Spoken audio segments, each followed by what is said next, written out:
ओजस्वी की दो नंदे होती हैं जो कि जुड़वा होती है।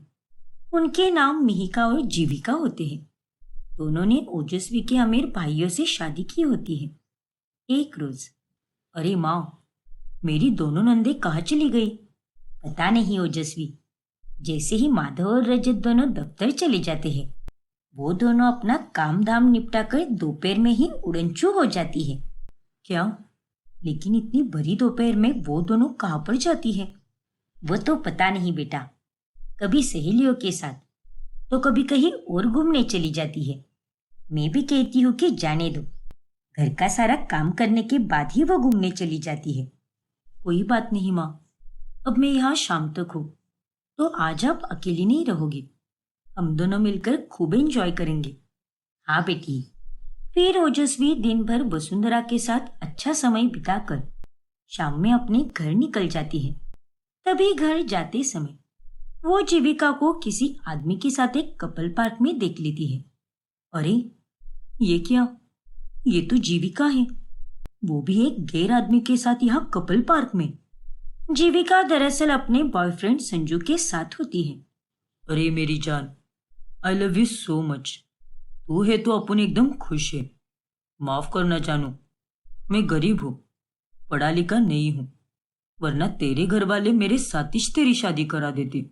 मैं तो तुझे कुछ दे भी नहीं पाता। ओफो संजू, ऐसे मत बोलो ना। तुम मुझे प्यार देते हो और वही सबसे कीमती चीज है मेरे लिए। और वैसे भी तुम टेंशन क्यों लेते हो? पैसे के लिए मेरा भोला पति रजत है ना, वो दे देगा। तुम बस मेरे साथ रहना। I love you so much बाबू। लव यू टू मेरी जान।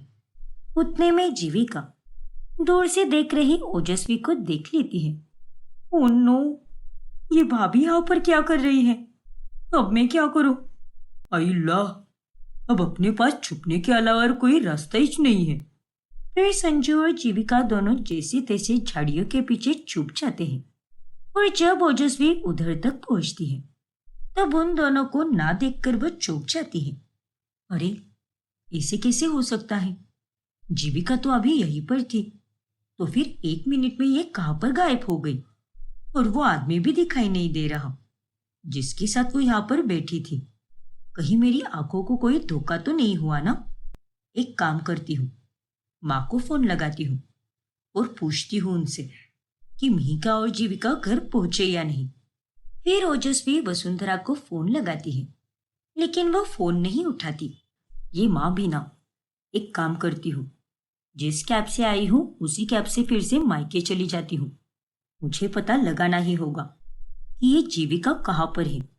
क्या ये सब मेरी आंखों का धोखा है या हकीकत है? छुपी हुई जीविका ओजस्वी की बातें सुनकर बहुत घबरा जाती है। हे भगवान, अगर ये घर चली गई और इसने मुझे नहीं देखा, तो ये तो हर वक्त मुझ पर शक करती रहेगी।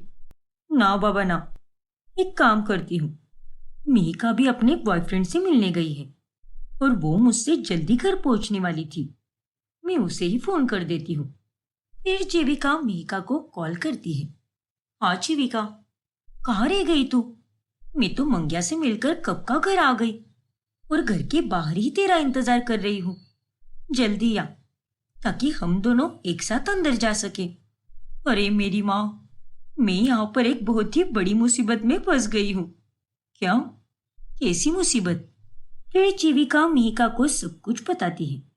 अरे बाप रे, तो अब इससे पहले कि भाभी वहां पर पहुंचे और मेरे बारे में तुमसे पूछे, तू फौरन वो ड्रेस पहन ले जो ड्रेस मैंने आज पहना था, और बाकी का नाटक तो तुझे पता ही है कि क्या करना है। ठीक है बहन, मैं सब संभालती हूँ यहाँ पर तू भी अपना लव लपाटा बंद कर दे और जल्दी से घर आ जा, बेशरम कहीं की। अरे हाँ बाबा, आ रही हूँ। बोल तो ऐसी रही है जैसे कि खुद दूध की धुली हुई है। चल, अब फोन रख। ओजस्वी भी अब घर पहुंचती है और वसुंधरा से मिहिका और जीविका के बारे में पूछती है। मुझे नहीं पता बेटा, मैं तो अभी बस 1 मिनट पहले ही पूजा करके उठी हूँ। तू तो जानती ही है कि मैं शाम में आधे घंटे तक पूजा में लीन रहती हूँ। अच्छा, तो इसीलिए आप मेरा फोन नहीं उठा रही थी। हाँ बेटा, लेकिन तू ये सवाल क्यों पूछ रही है? क्या हुआ है? तू तो अपने ससुराल के लिए निकली थी ना, फिर जीविका और मिहिका के लिए वापस क्यों लौट कर आई है? उतने में वहां पर मिहिका जीविका के कपड़े पहन कर आती है। अरे ओजस्वी भाभी, आप तुम यहाँ पर कैसे जीविका? तुम तो अभी 5 मिनट पहले वहां कपल पार्क में थी ना, तो फिर यहाँ पर कैसे आ गई, वो भी इतनी जल्दी? अरे ये आप कैसी बातें कर रही हो भाभी? मैं और मिहिका तो 20 मिनट पहले ही आए हैं घर पर, और तब माँ जी पूजा कर रही थी। मिहिका तो अब सो गई है, क्योंकि उसकी तबीयत ठीक नहीं लग रही थी, इसीलिए। क्या? सच में? हाँ भाभी, वैसे भी मैं वहां कपल पार्क में क्या करूंगी? माधव तो दिन भर ऑफिस में ही रहता है। क्या? तू माधव की बात क्यों कर रही है लेकिन? अरे भूल गई क्या? वो तुम्हारा देवर है। अरे यार, ये बात मैं कैसे भूल सकती हूँ कि मैं जीविका बनकर बात कर रही हूँ, और माधव तो मेरा पति है, ना कि जीविका का। माफी चाहती हूँ, मेरे कहने का मतलब रजत था, वो गलती से मुंह से निकल गया। अच्छा। हैरान ओजस्वी कुछ देर बाद में वहां से चली जाती है, और ससुराल जाकर भी वो बस जीविका के बारे में ही सोचती है। अरे क्या हुआ ओजस्वी? आज दिन भर मायके जाकर तो तुम्हारा चेहरा खुशी से चमकना चाहिए, लेकिन तुम तो यहाँ पर किसी गंभीर सोच में गुम हो। अरे नहीं इंदर, ऐसा कुछ भी नहीं है। देखो, मैं तुम्हारा पति होने के पहले एक अच्छा दोस्त हूँ, और मैं तुम्हारे चेहरे से तुम्हारा मूड का पता लगा सकता हूँ। चलो, अब ज्यादा फुटेज मत खाओ, और जल्दी से बताओ मुझे क्या हुआ है। अरे सच में इंदर, ऐसा कुछ नहीं है। झूठ मत बोलो ओजस्वी, अब बता भी दो ना। क्या पता मुझे बताकर तुम्हें हल्का महसूस हो। वो दरअसल इंदर। फिर ओजस्वी इंदर को जीविका के बारे में सब कुछ बताती है, और तभी, अरे नहीं ओजस्वी, शायद तुमने उस कपल पार्क में जीविका जैसे दिखने वाली किसी लड़की को देखा होगा। अब तुम ही सोचो ना, 5 मिनट में जीविका घर कैसे पहुंच सकती है? वो घर पर ही थी, और मुझे उन दोनों पर पूरा भरोसा है कि वो दोनों ऐसा कुछ भी नहीं कर सकती। हाँ इंदर, मैं जानती हूँ, और मुझे भी अपनी दोनों नंदों पर पूरा भरोसा है, और ये तो बस मेरी आंखों का धोखा होगा, लेकिन तुम बुरा मत मानना हो। अरे नहीं यार, होता रहता है। चिल। अच्छा चलो, गर्मा गर्म कॉफी लेकर आ, साथ में पियेंगे और खूब बातें करेंगे। ठीक है इंदर, अभी लाती हूँ मैं। वही दूसरी तरफ। Thank you so much Mihika. आज अगर तू समय से घर पर नहीं पहुंची हुई होती और जीविका बनकर नाटक नहीं करती, तो ना जाने क्या हो जाता। अरे भगवान का लाख लाख शुक्र है कि उन्होंने हमें एक ही शक्ल दी है, जिसके चलते हम कभी भी किसी को भी बेवकूफ बना सकते हैं। जैसे मैंने आज माची और भाभी को बनाया, उन्हें सच में यही लगा कि मैं ही जीविका हूँ। वो तो अच्छा है कि हमने अपने नाटक के लिए हमारे हर कपड़े को 2 जोड़ी रखे हैं, ताकि कभी भी वो कपड़े पहन सके। जैसे आज मैंने तुम्हारे ड्रेस का दूसरा जोड़ा पहना। यार, हमें कितने पापड़ बेलने पड़ते हैं। अब क्या करें, बेलने ही पड़ेंगे बहन। हम दोनों गरीब लड़कों से प्यार जो करते हैं, जिन्हें हमारे परिवार वाले कभी स्वीकार नहीं कर पाते। और हमारी भाभी के भाई यानी तुम्हारा और मेरा पति दोनों अमीर थे, इसलिए हमें ये सब करना ही पड़ा। वो तो है, खैर प्यार और पैसा दोनों भी है हमारे पास, इसलिए किसी बात की कोई टेंशन ही नहीं। तभी वहां पर खड़ी वसुंधरा को देखकर वो दोनों बहुत घबरा जाती है। क्यों रे नालायको, यहाँ खड़े रहकर खिचड़ी पकाने से अच्छा रसोई में जाकर खाना पकाओ। कई दिनों से तुम दोनों झटपट खाना बना रही हो, लेकिन ये सब नहीं चलेगा अब। आज से घर में तीनों टाइम का सारा खाना बनेगा। 2 सब्जियां, दाल चावल, रोटियां और मीठा पकवान, सब कुछ बनना चाहिए। बाकी मैं कुछ नहीं जानती। ठीक है माँ जी। हाँ माँ जी, सब हो जाएगा, आप निश्चिंत रहिए। बाल बाल बचे। मुझे तो लगा कि इस बुढ़िया ने हमारी बातें सुन ली, और नहीं तो क्या। अरे इस बुढ़िया का भी कुछ समझ नहीं आता। दोनों बेटे इतने अमीर हैं, लेकिन फिर भी बहू से ही सारे काम करवाती है। कहती है कि बहू एक खाना बनाती है तो घर में लक्ष्मी आती है। ये और इसकी सोच। फिर कुछ दिनों के बाद ओजस्वी मायके में एक हफ्ते के लिए रहने आती है। आप फिक्र मत कीजिए भाभी, जीविका और मेरी शादी के बाद पहली बार आप यहाँ पर मायके रुकने आई हो, और हम अब अपनी नंदे होने के साथ साथ भाभिया होने का भी फर्ज निभाएंगे। हाँ भाभी, बिल्कुल। How sweet. अरे बातें तो होती ही रहेगी, लेकिन मुझे तुम दोनों को इस हफ्ते होने वाली पूजा के बारे में बताना है। मैं घर में महाहवन कर रही हूँ और इसका शुभ मुहूर्त इस गुरुवार का ही है, लेकिन गुरुवार से पहले ही जीविका को पीरियड्स आने वाले हैं, इसलिए वो पूजा में नहीं बैठ सकती और वो अपने मायके चली जाएगी। क्या? हाँ, सारा खाना मीका को ही बनाना पड़ेगा और इसमें ओजस्वी भी इसकी कोई मदद नहीं कर पाएगी, क्योंकि इस हवन का महाप्रसाद घर की बहू ही बनाती है। अरे बाप रे, लेकिन मैं अकेले कैसे बना पाऊंगी? अब ये सब तो तुझे ही करना होगा, बाकी और कोई रास्ता नहीं है। अब मिहिका और जीविका मिलकर दोनों एक प्लान बनाती हैं। यार जीविका, इस गुरुवार को तो मुझे मंग्या से मिलने जाना है, क्योंकि उसका जन्मदिन है, इसलिए मैं यहाँ पर खाना नहीं बना पाऊंगी। इसलिए अब तुझे ही ये नाटक करना होगा और मिहिका बनकर सारा खाना बनाना होगा। लेकिन मिहिका, यार तू इतना बड़ा काम मुझ पर कैसे सौंप सकती है? ज्यादा नखरे मत दिखा अब। तेरे लिए मैंने भी बहुत कुछ किया है, तो तू मेरे लिए इतना भी नहीं कर सकती क्या? अरे पर मुझे पीरियड्स भी तो आने वाले हैं, और ऐसे में हवन का प्रसाद कैसे बनाऊंगी मैं?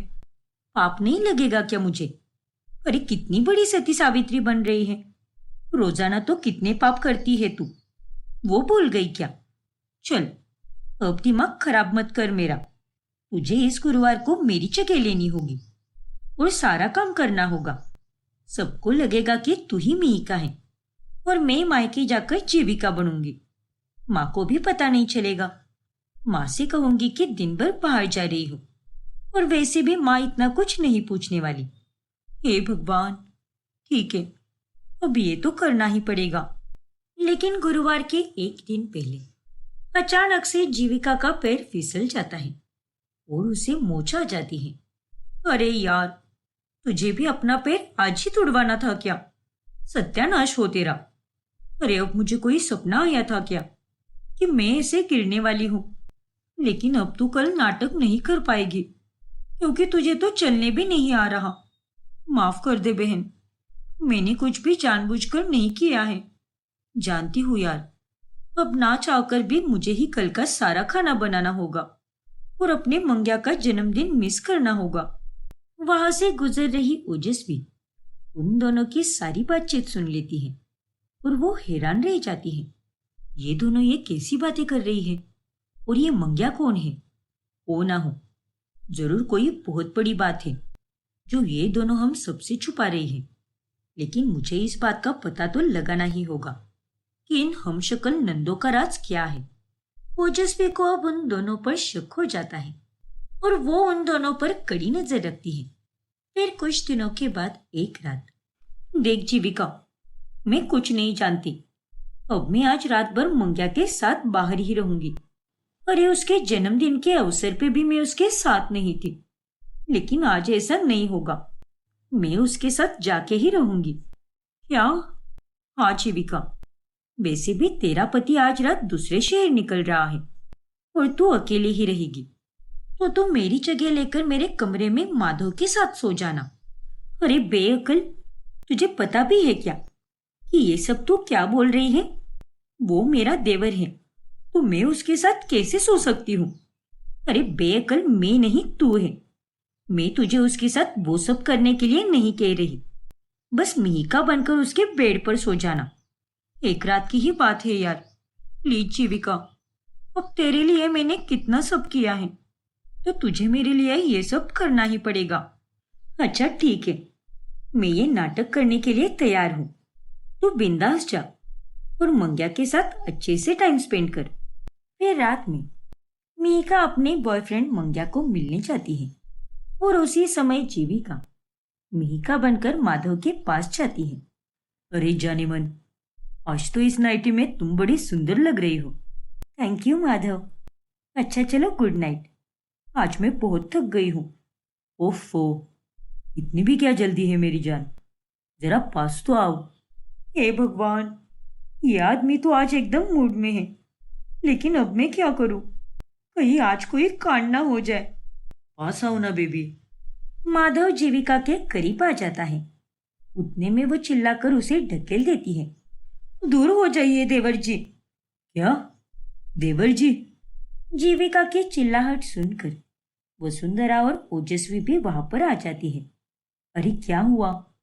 तू इतनी जोर से क्यों चिल्लाई मिहिका? और मिहिका, तुमने मुझे देवर जी क्यों कहा? क्या? जीविका, वो कहाँ पर है? रजत भाई तो दूसरे शहर गए हैं। मैंने अभी आते समय देखा है कि वो कमरा खाली है और वो घर पर भी नहीं है।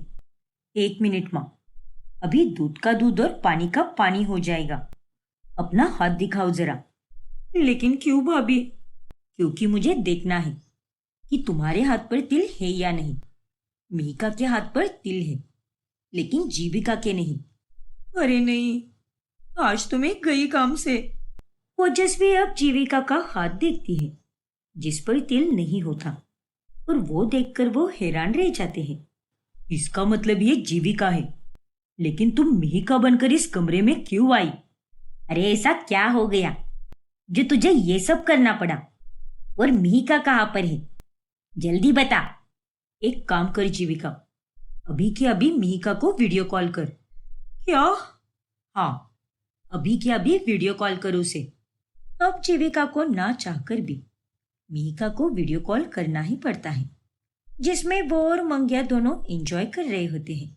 और ये देखकर सबके सामने मिहिका का पर्दाफाश हो जाता है। फिर बाद में जब मिहिका घर आती है, तब दोनों बहनों को खूब सुनाया जाता है और वो दोनों अपना सच कबूल करती हैं। हमें माफ कर दीजिए, लेकिन हमें गरीब लड़कों से प्यार था और हमें जीवन में पैसे भी चाहिए थे। इसीलिए हमने भाभी के दोनों भाइयों को अपना निशाना बनाकर उनसे शादी कर ली। हम दोनों हमेशा अपने जुड़वा होने का फायदा उठाते रहे।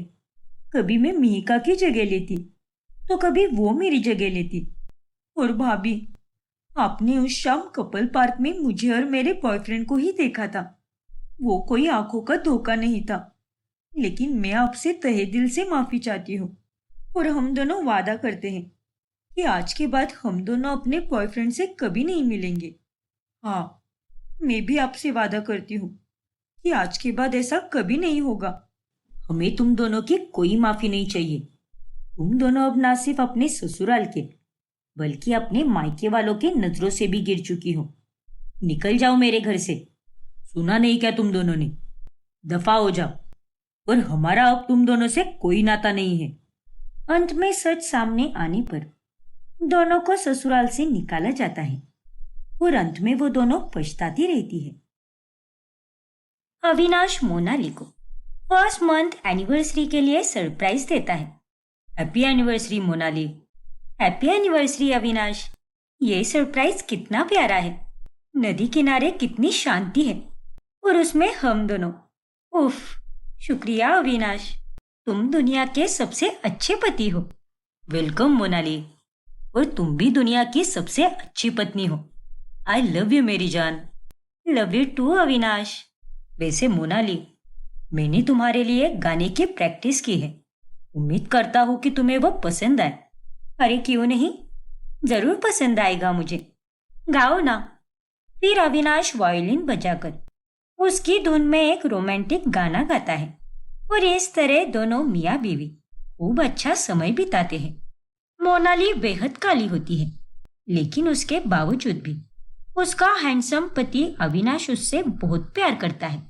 फिर एक रोज जब मोनाली अपनी सहेलियों के साथ किटी पार्टी में जाती है, तभी तो गर्ल्स, कैसे लगे मेरे एनिवर्सरी के फोटोज?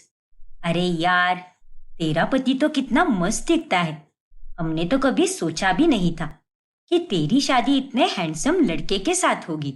तेरी तो किस्मत ही चमक गई। सच में मोनाली, मुझे तो अब तुझसे जलन होने लगी है। अब मेरे पति की बात ही कुछ ऐसी है। अविनाश के सामने सारे बॉलीवुड के हीरोज भी फेल है, लेकिन मुझे तुम सब पर तरस आता है। तुम सबका इतना सुंदर होकर भी कोई फायदा नहीं है, क्योंकि सबको एकदम लल्लू पति मिले हैं।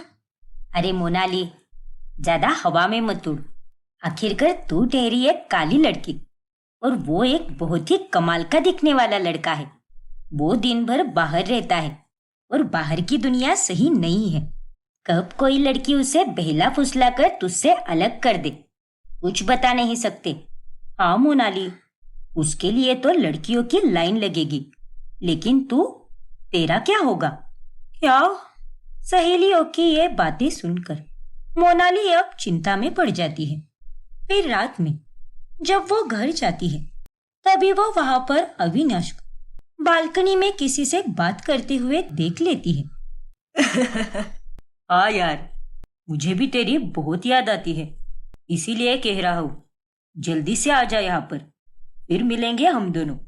हाँ बाबा, पक्का। चल अब मैं फोन रखता हूँ, बाय, टेक केयर। अरे अविनाश, तुम कब से बालकनी में जाकर फोन पर बात करने लगे? हाँ, अरे वो नेटवर्क ही नहीं मिल रहा था, इसीलिए मैं बालकनी में चला गया। किसका कॉल था? दोस्त का मोनाली। पक्का दोस्त ही था ना, या कोई और? अरे ये तुम कैसी बातें कर रही हो? मैं भला तुमसे झूठ क्यों बोलूंगा? अच्छा ठीक है। अब मोनाली हर वक्त अविनाश पर नजर ही रखी रहती है। फिर अगली सुबह जब अविनाश तैयार हो रहा होता है, तभी मोनाली चुपके से उसका फोन चेक करती है। जरा देखूं तो किसके साथ ये क्या क्या बातें करता है। उतने में वहां पर उसकी सास गीतांजलि आती है। अरे ओ बेवकूफ औरत, ये तू क्या कह रही है? अपने पति का फोन चेक करते हुए तुझे शर्म नहीं आती क्या? तभी वहां पर अविनाश भी आता है। क्या मोनाली, तुम मेरा फोन चेक क्यों कर रही थी? अरे नहीं अविनाश, वो मुझे कुछ फोटो चाहिए थे, वही भेज रही थी मैं तुम्हारे फोन से। झूठ, सरासर झूठ बोल रही है ये। अरे इसे मैंने खुद से कहते हुए सुना है कि ये देखना चाहती है कि तू किस किस के साथ क्या क्या बातें करता है। ये तुझ पर शक कर रही है बेटा। अरे मोनाली, ये तुम्हारे बर्ताव में इतना बदलाव क्यों आ गया है? कल रात भी तुम मुझे वैसा ही सवाल पूछ रही थी, और अब मेरे पीठ पीछे फोन चेक करना। मुझे तो कुछ समझ में ही नहीं आ रहा कि तुम्हारे दिमाग में आखिर क्या चल रहा है। अरे अविनाश, तुम कुछ ज्यादा ही सोच रहे हो। तुम कभी बालकनी में खड़े होकर बात नहीं करते ना, और हमेशा हर कॉल मेरे सामने ही उठाते हो, इसीलिए मैंने सवाल किया। और आज भी मैंने बस ऐसे ही फोन लिया तुम्हारा, जैसे तुम लेते हो मेरा कभी कभार। और माँ जी तो कुछ ज्यादा ही मिर्च मसाला लगाकर बता रही है, क्योंकि ये हम दोनों में फूट डालना चाहती है। अरे घनचक्कर लड़की, मैं ऐसा कुछ नहीं कर रही। मुझे तो तेरी बातों से कुछ और ही लगा, इसीलिए मैंने ऐसा कहा। और ज्यादा बकवास मत कर, और जबान को लगाम लगा कर रख, बहुत चल रही है आजकल। लेकिन जैसे जैसे वक्त गुजरता है, मोनाली को और ज्यादा घबराहट होने लगती है। वो जब जब अपनी और अविनाश की तस्वीर देखती है, तब तब हे भगवान जी, हम दोनों की जोड़ी को किसी की नजर ना लगे।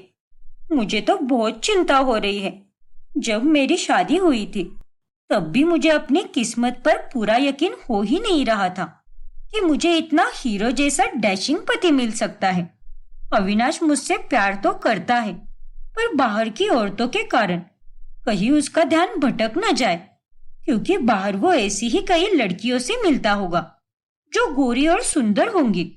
फिर एक दिन अविनाश को रात में घर आने में देर हो जाती है, और उसका फोन भी बंद आता है। कहाँ रह गया अविनाश? उसका तो फोन भी नहीं लग रहा। कहीं वो किसी लड़की के साथ तो नहीं होगा ना? अरे ओ बेवकूफ औरत, तेरे दिमाग में ये सब बातें कैसे आ जाती है? ऐसा भी तो हो सकता है ना कि उसका फोन बंद पड़ गया हो। आ जाएगा, ज्यादा फालतू की बातें मत कर, वरना मेरा दिमाग सटक जाएगा। मोनाली दरवाजे पर खड़े होकर राह देखती है, और थोड़ी ही देर बाद मोहल्ले में एक कार आती है जिसे एक लड़की चला रही होती है और अविनाश उसी कार में से बाहर निकलकर घर के अंदर चला जाता है और कार में एक लड़की देखकर मोनाली को बहुत गुस्सा आता है।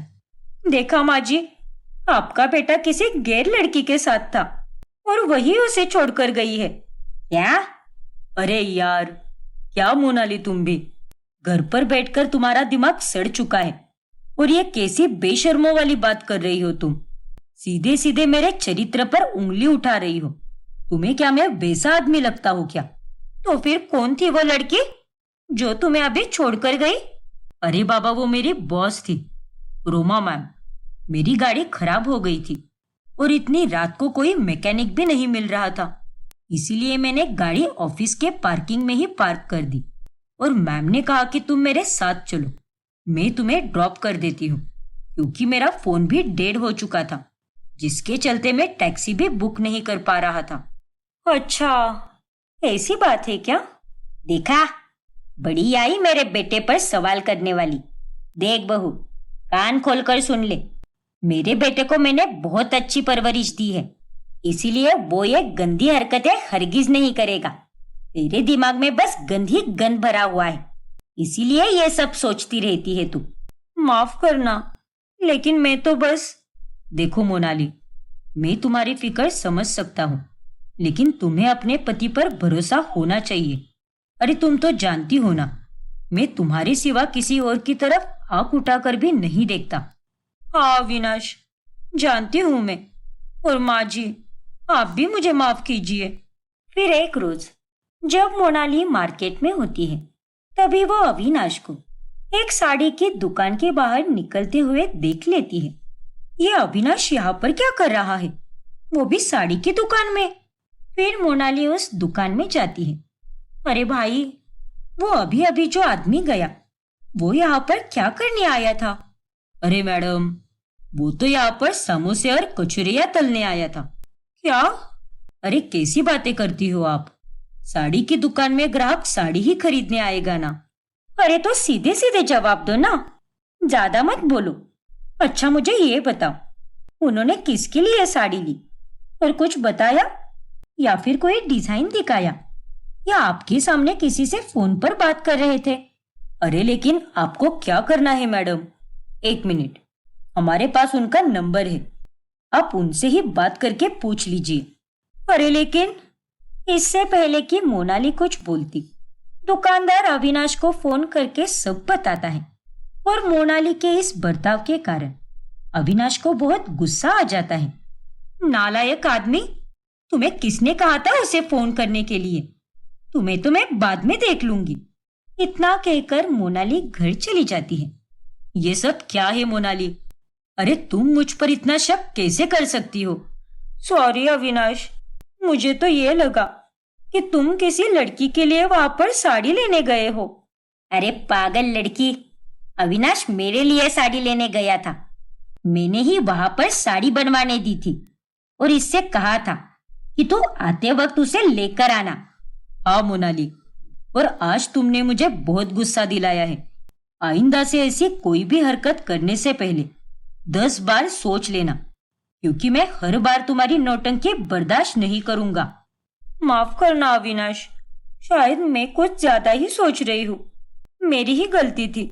अरे तेरी नहीं, अब तो मुझे ऐसा लग रहा है सारी गलती हमारी ही है, जो हमने तुझे अपनी घर की बहू के रूप में चुना। अरे नहीं माँ जी, ऐसा मत बोलिए, मुझे सच में ऐसा लगा कि वो किसी दूसरी। अरे चुप हो जा, मुझे ये लगा, मुझे वो लगा, इसके आगे अगर तूने कुछ बोला ना तो तेरे कान के नीचे जोरदार थप्पड़ लगा दूंगी, बेअकल कहीं की। फिर अविनाश और गीतांजलि गुस्से में अपने कमरे में चले जाते हैं और अब मोनाली अपनी सहेली को ये सारी बातें बताती है। देख मोनाली, तू अपने पति की बातों पर इतना भरोसा मत कर, क्योंकि जो जैसा दिखता है वैसा होता नहीं, और ये आदमी लोगों ने तो झूठ बोलने में पीएचडी की होती है। अपनी बीवियों को कैसे बेवकूफ बनाना है ये उन्हें अच्छी तरह से पता होता है। हाँ यार, तू सही कह रही है। और तुझे पता है, मेरी एक सहेली थी जिया, जो बहुत सावली थी और उसका पति भी एकदम तेरे पति के जैसे हैंडसम था। उसके पति ने भी प्यार करके ही शादी की थी, लेकिन शादी के 6 महीनों बाद उसने अपने पति को एक लड़की के साथ रंगे हाथों पकड़ लिया। क्या?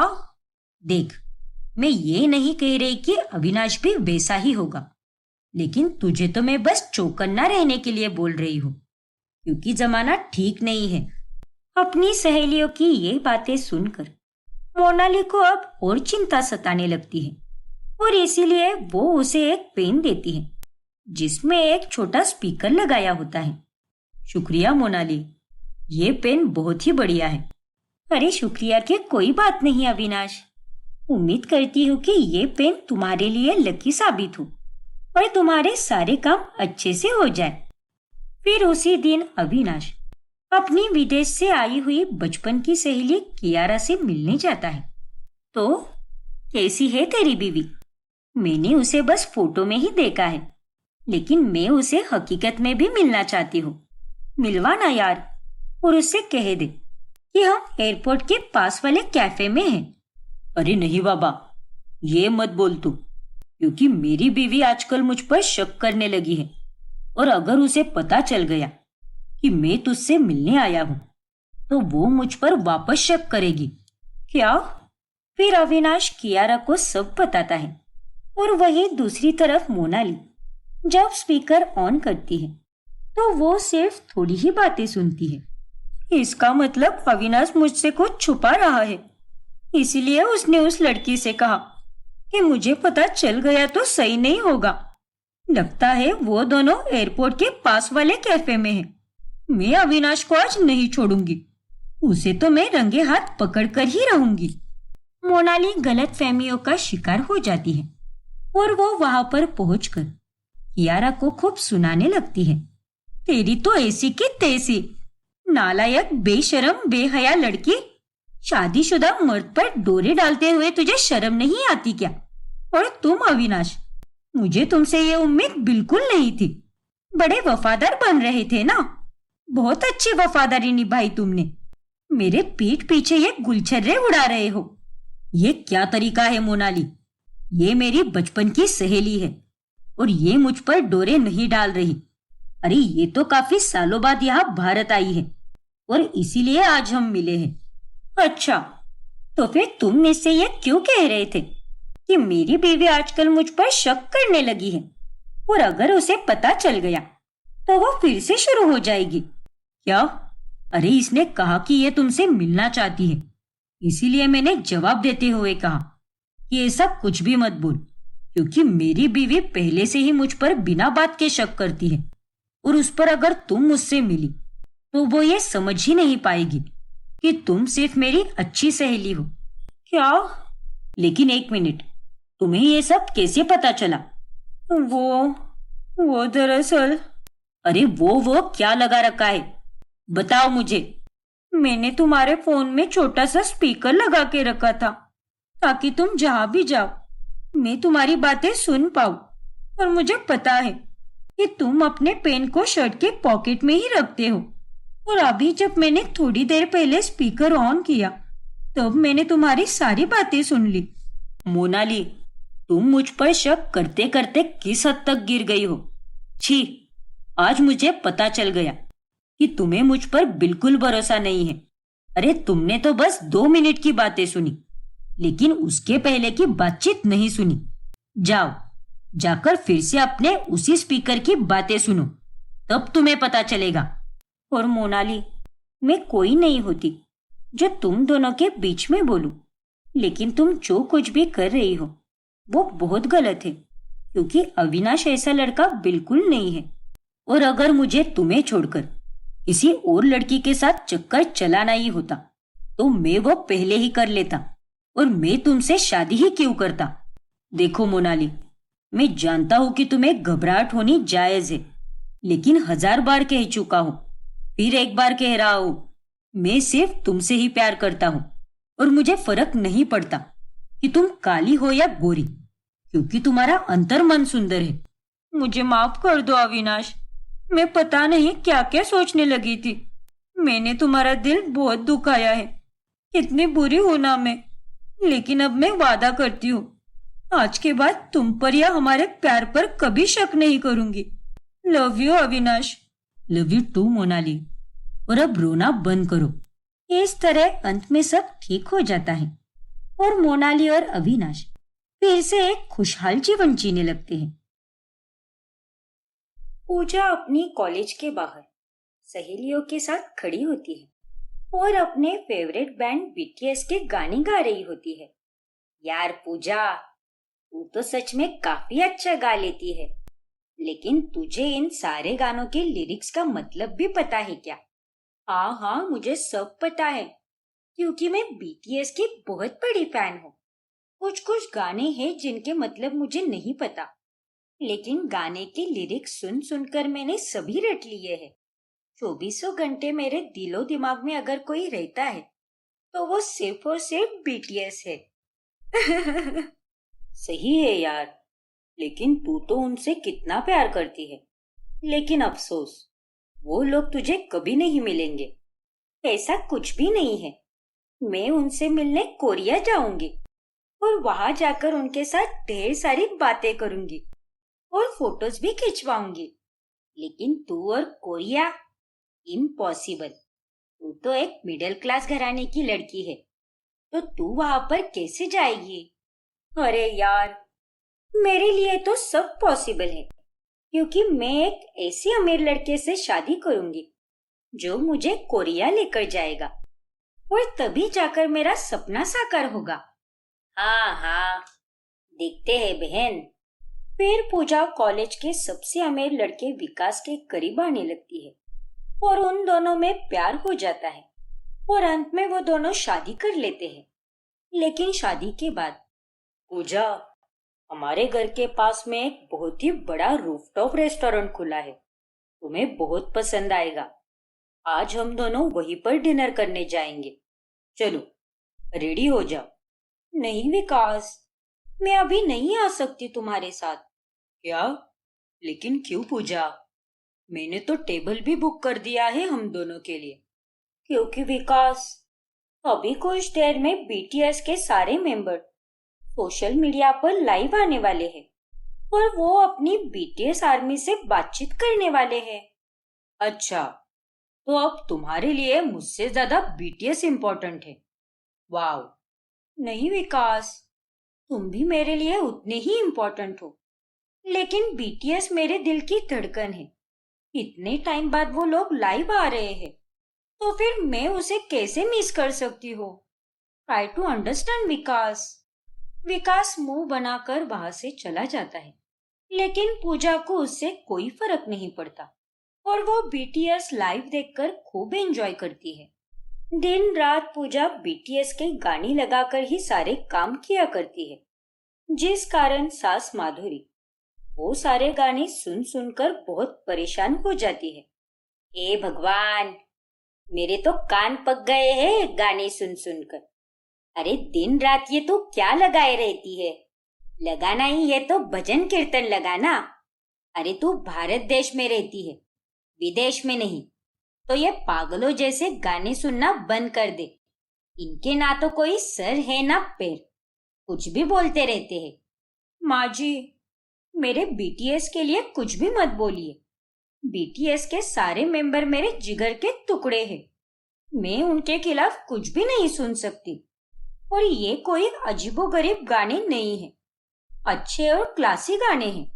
बीटीएस इस पूरी दुनिया में सबसे फेमस बैंड है जो बहुत बढ़िया बढ़िया गाने गाते हैं।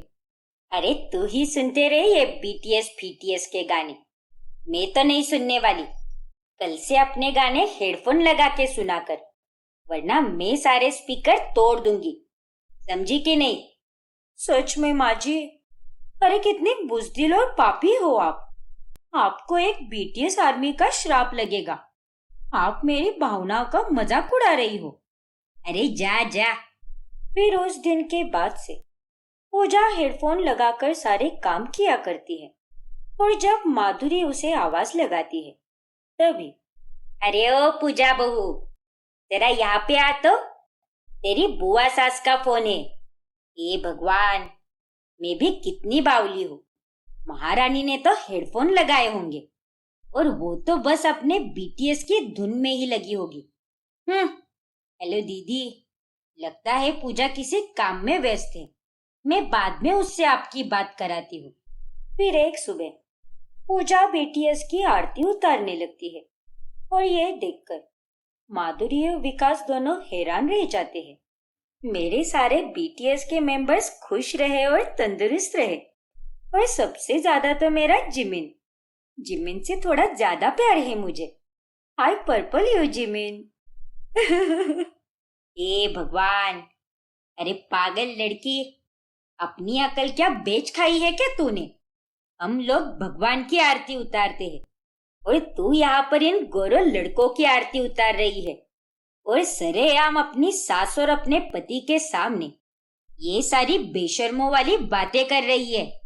अरे माँ जी, बीटीएस मेरे लिए कोई भगवान से कम नहीं है, इसीलिए आप मेरी भक्ति के खिलाफ मत जाइए। एक बीटीएस आर्मी की भक्ति को आप क्या ही जानो माँ जी। पूजा, अब तुम्हारा कुछ ज्यादा ही हो रहा है। अरे 24 घंटे बस बीटीएस बीटीएस बीटीएस इरिटेट करके रख दिया है यार। अरे कितनी पागल हो तुम उस बैंड के लिए। मैं मानता हूँ कि फैन लव होता है, लेकिन इतना हद है यार। अरे किसी को प्यार करना या चाहना कोई गुनाह है क्या? नहीं ना। और थोड़ी ना मैं कोई बीटीएस मेंबर के साथ शादी कर रही हूँ या फिर उनके साथ मेरा कोई चक्कर चल रहा है। मैं तो उन्हें बस तहे दिल से चाहती हूँ। पूजा की ये सारी बातें सुनकर माधुरी और विकास अपना सर पकड़ लेते हैं। फिर एक दिन 9 जुलाई को पूजा अपने ऑनलाइन बीटीएस आर्मी ग्रुप में से सारे लोगों को अपने ससुराल बुलाती है और वो लोग पूरे घर को बीटीएस की फोटो से सजाते हैं और बीटीएस के गाने लगाकर उन पर खूब नाचते हैं। गाइस, आज है बीटीएस आर्मी डे। आज के दिन ही हमारी ये आर्मी बनी थी और इसीलिए आज हम सब जम के एंजॉय करेंगे और हमारे बीटीएस मेंबर के सारे गाने सुनेंगे और उन्हें गाएंगे भी और उन पर खूब नाचेंगे। लेकिन उतने में वहां पर माधुरी और उसकी सहेलियां आ जाती है और ये सब देखकर सहेलियां एकदम चौंक जाती हैं। अरे माधुरी, ये सब तेरे घर में क्या चल रहा है? ये लड़के कौन है और तेरी बहू इस तरह पार्टी करती है? हे भगवान, अरे क्या संस्कार सिखाए है तूने अपनी बहू को? इतनी बेशर्म है तेरी बहू। उन दोनों की बातें सुनकर माधुरी को पूजा पर बहुत गुस्सा आता है। सभी लोग चले जाते हैं और माधुरी सारा डेकोरेशन निकाल देती है। पूजा बहू, ये सब नाटक तू कब बंद करेगी? अरे और कितने दिन खून चूसेगी हमारा? और इतना कौन पागल होता है किसी के लिए? तूने तो नाक में दम करके रख दिया है। कोई लाज शर्म है कि नहीं तुझे? लेकिन माँ जी, मैं तो सिर्फ पार्टी ही कर रही थी, थोड़ी ना कोई शराब पी रही थी और कोई गलत काम भी नहीं किया है मैंने, जो आप मुझे इतना सुना रही हो। अरे क्या गलत नहीं किया तूने? अब तू कोई सिंगल नहीं है, तेरी शादी हो चुकी है। शादीशुदा होते हुए ये सब करना तुझे शोभा नहीं देता, और अगर करना ही है तो लिमिट में करना। तूने तो सारी हदें पार कर दी है। देखिए माँ जी, आप चाहे कितना भी जोर लगा ले, लेकिन आप मुझे मेरे बीटीएस से अलग नहीं कर सकती। मैं उनकी बहुत बड़ी दीवानी हूँ और हमेशा रहूंगी। इतना कहकर पूजा अपने कमरे में चली जाती है। फिर एक दिन जब बीटीएस बैंड मेंबर मुंबई में कॉन्सर्ट करने आते हैं, तभी पूजा की तबीयत बहुत खराब हो जाती है और डॉक्टर उसे पूरी तरह आराम करने के लिए कहते हैं। माँ जी, विकास, मुझे जाने दो ना। जिंदगी में पहली बार मैं बीटीएस को देखूंगी। मैं बिल्कुल ठीक हूँ। मुझे प्लीज कॉन्सर्ट में जाने दीजिए ना, प्लीज विकास। नहीं पूजा, तुम्हें इतना तेज बुखार है, वोमिटिंग और लूज मोशन भी हो रहे हैं। ऐसी हालत में तुम वहां पर जाने की बात कैसे कर सकती हो? और नहीं तो क्या, अरे जान है तो जहान है। पहले अपनी सेहत का ख्याल रख, समझी कि नहीं? माधुरी और विकास पूजा को बीटीएस कॉन्सर्ट में जाने ही नहीं देते। फिर कुछ दिनों बाद, देखो विकास, तुमने और माँ जी ने मुझे कॉन्सर्ट में नहीं जाने दिया, लेकिन अब तुम्हें मुझे साउथ कोरिया लेकर जाना होगा। बाकी मैं कुछ नहीं जानती, तुम्हें अब मुझे बीटीएस से मिलाना ही होगा। अरे पगला गई हो क्या तुम? कोरिया क्या हमारे पड़ोस की गली में नहीं है जो चप्पल पहनी और निकल लिए? अरे कोरिया जाने के लिए सबसे पहले वीजा लगवाना होगा, टिकट्स बुक करनी होगी, काफी सारी तैयारियां करनी होती है। वीजा लगेगा भी या नहीं वो भी कह नहीं सकते।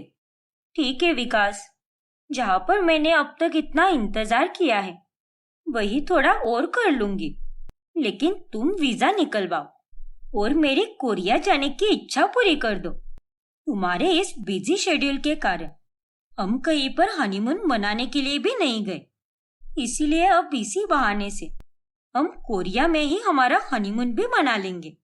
पूजा की ऐसी हरकतें देखकर विकास अब बहुत ज्यादा परेशान होने लगता है। फिर एक दिन पूजा देखती है कि विकास ने अपनी फोन के वॉलपेपर पर कैटरीना कैफ की फोटो लगाई है। विकास, हाउ डे यू? तुम्हारे फोन के वॉलपेपर पर पहले मेरी फोटो थी ना, तो अब तुमने ये कैटरीना कैफ की फोटो क्यों लगाई है? क्यों लगाई है मतलब? अरे भाई, मेरा फोन मेरी मर्जी, और वैसे भी मैं कैटरीना कैफ का बहुत बड़ा फैन हूँ और कैटरीना मेरी जान है, जान। क्या? ज्यादा बकवास मत करो, समझे ना? क्यों? तुम बीटीएस को प्यार कर सकती हो तो मैं अपनी कैटरीना को प्यार नहीं कर सकता क्या? अब जाओ यहाँ से, दिमाग का दही मत करो। पूजा को विकास पर बहुत गुस्सा आता है। फिर एक दिन जब पूजा के दांत में बहुत दर्द होने लगता है, तभी, विकास, मेरे साथ डेंटिस्ट के पास चलो ना, मेरे दांतों में अचानक से बहुत दर्द हो रहा है। नहीं पूजा, मैं आज कैटरीना के बंगले के बाहर जा रहा हूँ। आज उसका बर्थडे है और वो बालकनी में आकर हम सारे चाहने वालों को वेव करेगी, इसीलिए आज तो मैं बहुत बिजी हूँ।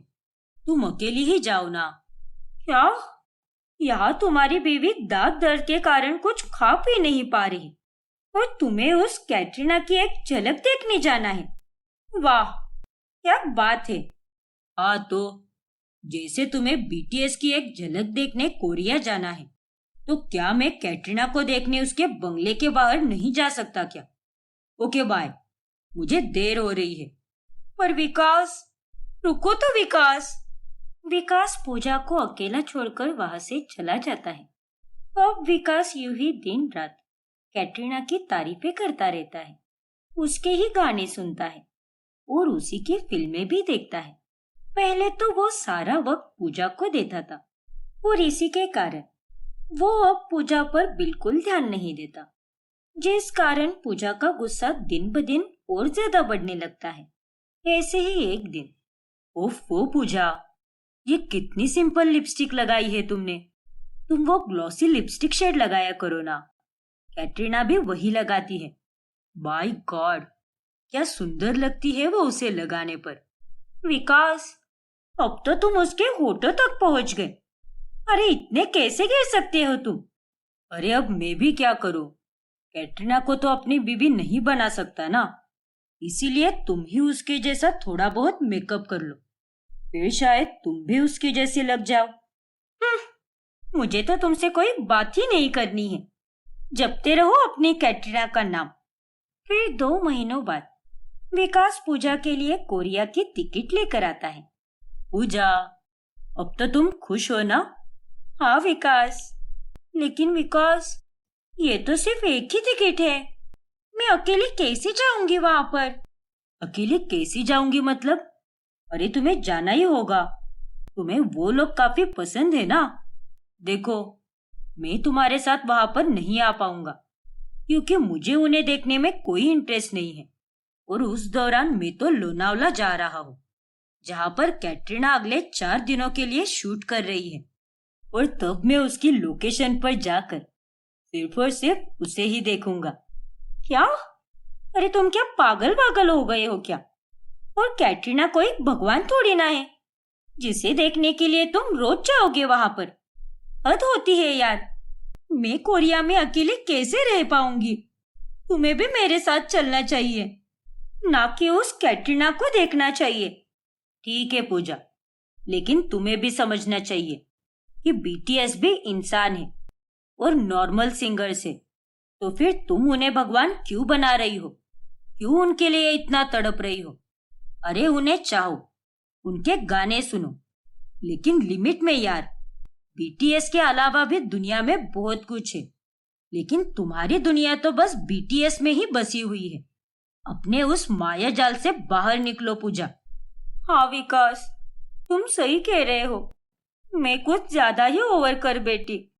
तुम्हारा कैटरीना के प्रति पागलपन देखकर मुझे समझ आया कि तुम्हें और माजी को कैसा लगता होगा जब मैं इसी तरह से बीटीएस के लिए पागल हुआ करती थी। देखो पूजा, मैं कोई कैटरीना का फैन नहीं हूँ। मैंने तो बस ये नाटक तुम्हारी गलती का एहसास दिलाने के लिए और तुम्हारी आंखों से बीटीएस के पागलपन का चश्मा उतारने के लिए किया है। सॉरी विकास, लेकिन अब मैं समझ गई हूँ। अब से मैं बीटीएस को चाहूंगी, लेकिन एक लिमिट में, और अपना पागलपन भी कम करूंगी, क्योंकि ये सब सही नहीं है और मेरी अकल अब ठिकाने पर आ चुकी है। और इस तरह अंत में विकास के नाटक के कारण पूजा को अपने पागलपन का एहसास हो जाता है, लेकिन वो अब भी बीटीएस को चाहती है, लेकिन हद में रहकर। और इसी के साथ उसका पागलपन भी कम हो जाता है और सबके साथ वो अच्छे से रहने लगती है।